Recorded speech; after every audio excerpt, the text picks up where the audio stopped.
డ్రైనేజీలో మన కాలు పడింది.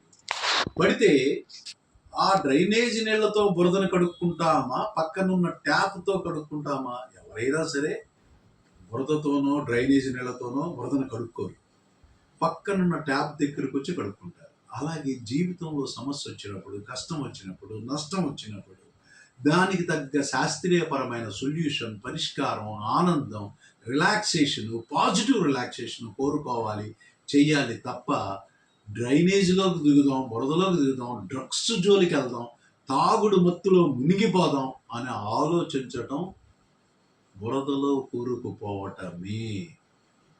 మరి ఇలాంటి ఆలోచనలే వద్దు. తాగుడు వల్ల రిలాక్సేషన్ పొందటం ఇది కరెక్ట్ కాదు. ఎందుకంటే అది తాగుడు తనని మనిషిని బానిసని చేసుకుంటుంది, ఆర్థికంగా నాశనం చేస్తుంది, ఆరోగ్యం నాశనం చేసి చావు దాకా తీసుకెళ్తుంది, సామాజికంగా అన్యాయం చేస్తుంది, పరువు తీస్తుంది.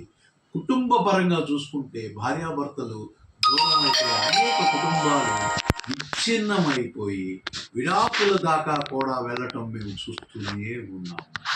మరి సామాజికంగా వర్క్ రీత్యా వర్క్లో కూడా వాళ్ళ ఈ తాగుబోతుతనం వల్ల వాళ్ళ వర్క్ను కోల్పోవటం, జీవితంలో ఎదగాల్సిన వ్యక్తి పనిలో ఎంతో సుపీరియర్గా ఎదగాల్సిన